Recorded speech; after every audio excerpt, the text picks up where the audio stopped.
नमस्कार बच्चों, हम अपनी पाठ्य पुस्तक वितान भाग 2 का अध्ययन कर रहे हैं। इसमें हमने शुरू के 2 अध्यायों का अध्ययन कर लिया है। आज हम इसका अध्याय 3 जिसका शीर्षक है अतीत में दबे पांव, और ये ओम थानवी द्वारा यात्रा वृत्तांत और रिपोर्ट का मिला जुला रूप है। ओम थानवी जो कि राजस्थान के बीकानेर के रहने वाले थे, अभी वर्तमान में दिल्ली में इनका निवास स्थान है। तो इनका रिपोर्ट और यात्रा वृत्तांत का मिला जुला रूप है। यात्रा वृत्तांत के बारे में आपने पहले ही पढ़ा होगा, और रिपोर्ट हिंदी साहित्य की गद्य की नवीनतम विधाओं में से मानी जाती है। तो ये हमने पढ़ लिया था इससे पीछे वाले वीडियो में कि जो लेखक हैं वो सिंधु घाटी सभ्यता के पुरातात्विक स्थलों के भ्रमण के लिए गए थे। तो वहाँ की यात्रा वृत्तांत, वहाँ की यात्रा को अपने यात्रा वृत्तांत के रूप में अपने पाठ्य पुस्तक में शामिल किया गया है। लेखक ने वहाँ पर मोहनजोदड़ो और हड़प्पा पुरातात्विक स्थलों की यात्रा की। ये दोनों स्थल वर्तमान में पाकिस्तान में हैं। भारत में सिंधु घाटी सभ्यता से जुड़ा हुआ स्थल कालीबंगा है, लोथल है, लेकिन कालीबंगा थोड़ा ज़्यादा प्रसिद्ध है। तो ये राजस्थान में है, और राजस्थान के भी हनुमानगढ़ में है।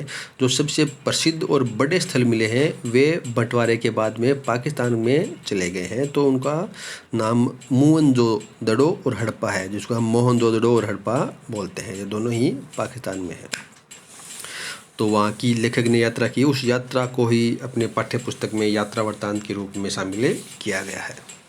तो आज हमें इस यात्रा वृत्तांत का अध्ययन करेंगे जिसका शीर्षक है अतीत में दबे पांव, और इसके लेखक हैं ओम थानवी।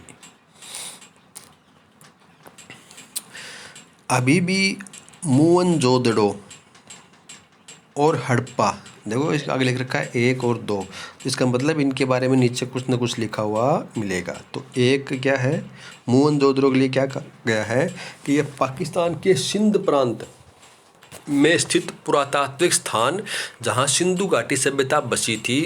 मोहनजोदड़ो का अर्थ है मुर्दों का टीला। वर्तमान समय में इसे मोहनजोदड़ो के नाम से जाना जाता है।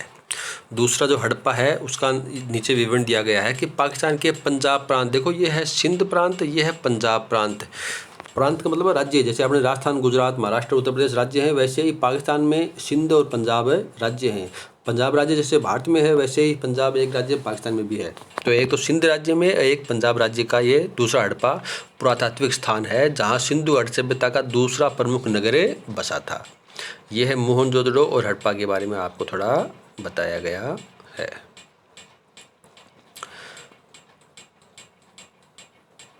प्राचीन भारत के ही नहीं, दुनिया के 2 सबसे पुराने नियोजित शहर माने जाते हैं।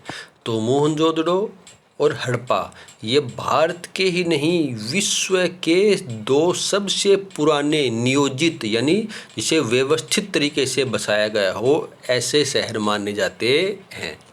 ये सिंधु घाटी सभ्यता, देखो ये 2 तो स्थल हैं, मोहनजोदड़ो हड़प्पा, ये तो 2 शहर हैं, नगर मान लो इनको तो।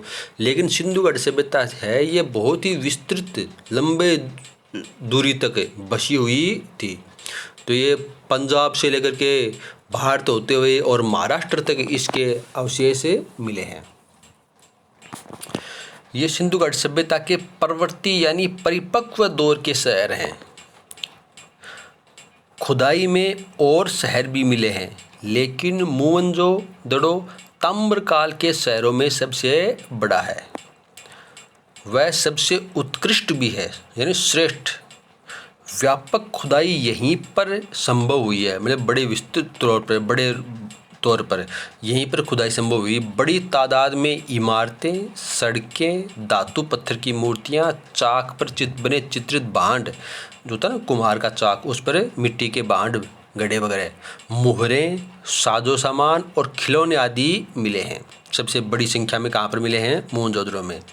सभ्यता का अध्ययन संभव हुआ है मोहनजोदड़ो में।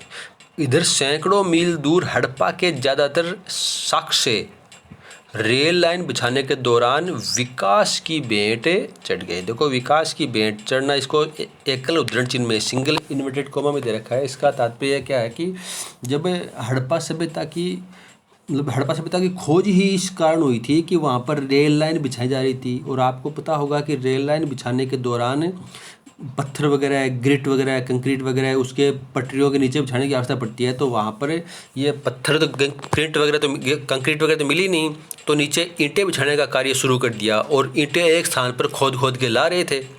मजदूरों को क्या पता कि ये क्या चीज़ है, लेकिन वहाँ पर भारतीय पुरातत्व विभाग के अधिकारियों को ये बात संज्ञान में आई कि वहाँ बड़ी भारी मात्रा में खुदाई में ईंटें मिल रही हैं।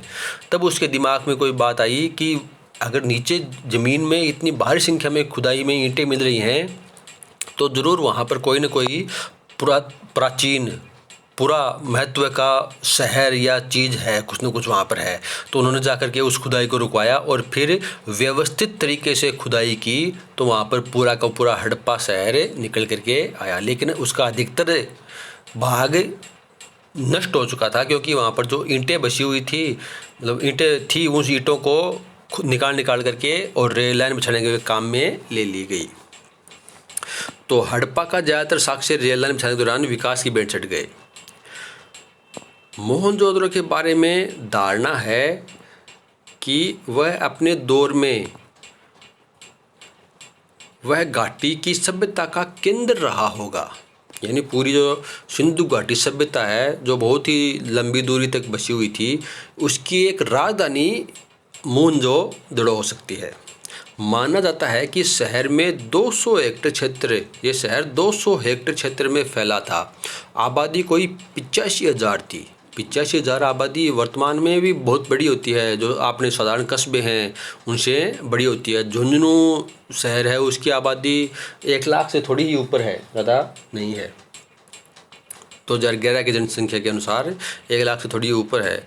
तो ये मानो कि झुंझुनू जितना बड़ा शहर वहाँ पर बसा हुआ था।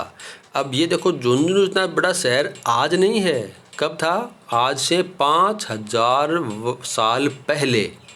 तो आज से 5,000 साल पहले, जब जनसंख्या बहुत ही विरल थी, कम थी, जनसंख्या घनत्व बहुत ही कम था, उस समय एक स्थान पर यदि कोई 85,000 की जनसंख्या का शहर बसा हुआ हो, तो वह शहर आज के महानगर की परिभाषा को भी लांघता होगा। आज का दिल्ली, मुंबई भी उसके सामने छोटे पड़ते होंगे, जहाँ पर करोड़ों की जनसंख्या रहती है। लेकिन 5,000 साल पहले यदि 85,000 थी, तो आज वो 85 लाख नहीं, 5-7 करोड़ के बराबर ही है वो।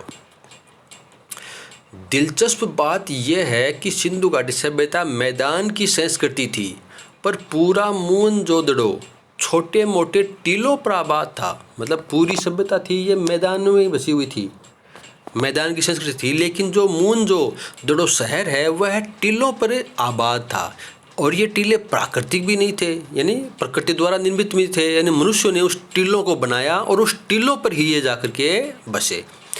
कच्ची और पक्की दोनों तरह की ईंटों से धरती की सतह को ऊंचा उठाया गया था, ताकि सिंधु का पानी बाहर पसर आए तो उससे बचा जा सके। देखो क्यों बचाया गया पूरा का पूरा शहर। आज देखो बहुत से शहरों में देख रहे हो आप कि वहाँ पर बाढ़ आई हुई है, वहाँ पर बाढ़ आई हुई है। मध्य प्रदेश के 1200 गांव डूब गए हैं, वहाँ पर ये डूब गए हैं। लेकिन आज से 5,000 वर्ष पहले जो मोहनजोदड़ो शहर बसा था, तो वह भी क्या था, ऊंचे टीलों पर बसा हुआ था। ऐसे एक टीले पर कुछ बस गए, फिर दूसरी टीले पर कुछ बस गए, फिर तीसरे टीले पर कुछ बस गए। तो इस प्रकार ऊंचे ऊंचे टीले थे, उस पर घरों का निर्माण किया गया था। इसका मतलब बाढ़ की स्थिति को देखते हुए पहले ही एक सिंधु का नदी थी ना, सिंधु नदी, उसका पानी यदि नदी से बाहर आ जाए, बाढ़ की संभावना बने, तो उसके नुकसान से बचा जा सके। मोहनजोदड़ो की खूबी यह है कि इस आदिम यानी प्राचीन शहर की सड़कों और गलियों में आप आज भी घूम फिर सकते हैं। यहाँ की सभ्यता और संस्कृति का सामान भले अजायब घरों की शोभा बढ़ा रहा हो, यानी लेखक कह रहे हैं कि मोहनजोदड़ो शहर की विशेषता वह ये है कि आप आज भी इस शहर की सड़कों या गलियों में घूम सकते हैं। वहाँ पर जो सामान था उन घरों में, उन गलियों में, उनके घरों के कमरों में जो सामान था वह सामान आज अजायब घर में एक जगह स्टोर कर रखा है, उसके अजायब घरों की शोभा बढ़ा रखा है। शहर जहाँ था अब भी वहीं है। आप इसकी किसी भी दीवार पर पीठ टिकाकर सुता सकते हैं। यह एक खंडर क्यों न हो, किसी घर की देहरी पर पांव रखकर आप सहसा सहम सकते हैं। रसोई की खिड़की पर खड़े होकर उसकी गंध महसूस कर सकते हैं, या शहर के किसी सुनसान मार्ग पर कान देकर बैलगाड़ी की रुनझुन सुन सकते हैं। तो देखो ये नीचे एक चित्र दिया हुआ है। तो ये मोहनजोदड़ो की मुख्य सड़क है जो 33 फीट चौड़ी है। अब देखो आज के जो बड़ी बड़ी कॉलोनियाँ काटते हैं कि ये वह कॉलोनी है, ये वह कॉलोनी है, उसकी भी सड़कें 33 फुट चौड़ी नहीं होती हैं। गाँव में आप हालत देख लो, धीरे धीरे आगे करते करते हुए और जो 20 फुट की चौड़ी रोड है उसको 10 फुट पर ला करके छोड़ देते हैं। लेकिन आज से 5000 वर्ष पहले भी इसी रोड की चौड़ाई कितनी थी? 33 फीट चौड़ी रोड थी। इसे ऊपर देखो कुछ दे रखा है, यह मोहनजोदड़ो की एक गली है। देखो जो रोड है मुख्य सड़क है 33 फुट, और बाद में जो गली है वह गली थोड़ी पतली गली है, ये थोड़ा पतली है। देखो गली की विशेषता ये है, आज हम क्या करते हैं कि जो कमरों के खिड़कियां वगैरह होती हैं वह गली में खोलते हैं, लेकिन आज से 5000 साल पहले इसकी उल्टा सिस्टम था। गली में किसी भी घर का दरवाज़ा भी नहीं खोलते थे और खिड़की भी नहीं खोलते थे। दरवाज़ा भी मुख्य गली में न होकर के बीच की कॉलोनी की बीच की गली में खुलती थी, दरवाज़ा भी और खिड़कियाँ भी। तो ये कुछ चित्र हैं मोहनजोदड़ो के। चलो आगे चलते हैं। अब तो सुनसान मार्ग पर कान देकर उस बैलगाड़ी की रुनझुन को सुन सकते हैं, मतलब महसूस कर सकते हैं कि आज से 5000 साल पहले यहाँ पर बैलगाड़ी निकलती होंगी। कोई यहाँ पर ये रसोई है तो रसोई पर यहाँ पर खाना बनता होगा, तो उस खाने की गंध को महसूस कर सकते हैं।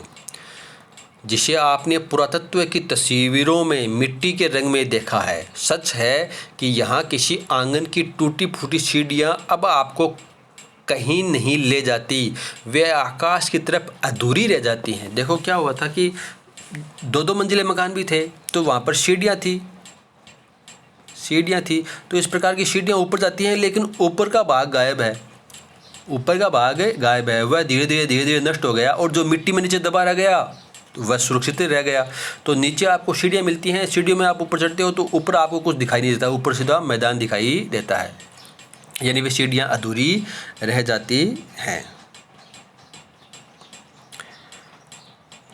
लेकिन उन अधूरे पायदानों पर खड़े होकर अनुभव किया जा सकता है कि आप दुनिया की छत पर हैं। वहाँ से आप इतिहास को नहीं, उसके पार झांक रहे हैं। यानी उस सीढ़ियों की पायदानों पर खड़े होकर के आप ये महसूस कर सकते हैं कि आप इतिहास के परे की कुछ चीज़ें देख रहे हो। सबसे ऊंचे चबूतरा, बताया ना कि पूरा मोहनजोदड़ो शहर चबूतरों पर बसाया हुआ था, ताकि सिंधु नदी का पानी शहर में न घुस सके, या फिर शहर में घुसे तो भी उन मकानों को कोई नुकसान नहीं पहुंचा सके। उनमें से सबसे जो ऊंचा चबूतरा था उस पर एक बड़ा बौद्ध स्तूप है, महात्मा बुद्ध से संबंधित स्तूप है। मगर ये मोहनजोदड़ो की सभ्यता के बिखरने के बाद एक जीर्ण शीर्ण टीले पर बना। कोई 25 फुट ऊंचे चबूतरे पर 26 सदी पहले बनी ईंटों के दम पर स्तूप को आकार दिया गया है। देखो अभी मैंने पढ़ा था कि ये मोहनजोदड़ो हड़प्पा सभ्यता क्या थी, आज से 5000 वर्ष पहले की सभ्यता थी। लेकिन जो ये बौद्ध स्तूप मिला है ये तो 2600 वर्ष पहले का बना हुआ था, यानी सिंधु घाटी सभ्यता के 2500 साल बाद में। और ये इस बौद्ध स्तूप का निर्माण करवाया गया एक ऊंचे चबूतरे पर, जो जीर्ण शीर्ण था, जो उस समय नष्ट हो गया था। तो नष्ट होने के, सिंधु घाटी सभ्यता के नष्ट होने के 2500 वर्ष बाद में, लगभग 2500 वर्ष बाद में इस बौद्ध स्तूप का निर्माण करवाया गया। लेकिन आज से भी कई जगह हो गया 2500 वर्ष से पहले। चबूतरे पर भिक्षुओं के कमरे भी हैं। 1922 में राखालदास बनर्जी यहाँ आए, तब वे इसी स्तूप की खोजबीन करना चाहते थे। इसके लिए खुदाई शुरू करने के बाद उन्हें इल्हाम हुआ, इल्हाम मतलब अनुभूति हुई, महसूस हुआ कि वे ईसा पूर्व के निशान हैं। जिस चबूतरे पर इस महात्मा बुद्ध का स्तूप का निर्माण कराया गया है ना, तो ये निशान है, ये चबूतरा है, यह ईसा पूर्व के हैं। भारतीय पुरातत्व संरक्षण के महानिदेशक जॉन मार्शल के निर्देश पर खुदाई का व्यापक अभियान शुरू हुआ। धीमे धीमे ये खोज विशेषज्ञों को सिंधु घाटी सभ्यता की देहरी पर ले आई। इस खोज ने भारत को मिस्र और मेसोपोटामिया, इराक की प्राचीन सभ्यताओं के समकक्ष ला खड़ा किया। बराबर मिस्र की सभ्यता थी, जो इराक की मेसोपोटामिया की सभ्यता थी, उस सभ्यता के बराबर भारत को ला खड़ा किया। दुनिया की प्राचीन सभ्यता होने के भारत के दावे को पुरातत्व का वैज्ञानिक आधार मिल गया। जैसा कि भारत वाले मानते थे कि भारत में सबसे प्राचीन सभ्यता है, सभ्यता का विकास भारत में ही हुआ है, ये कहते थे, लेकिन इसका कोई वैज्ञानिक आधार नहीं था। तो इसका पुरातत्व के माध्यम से वैज्ञानिक आधार मिल गया कि हाँ भाई, भारत में ही सबसे पहले सभ्यता का विकास हुआ था। तो चलो आज इतना ही पढ़ेंगे, बाकी का अध्ययन हमें कल करेंगे। नमस्कार।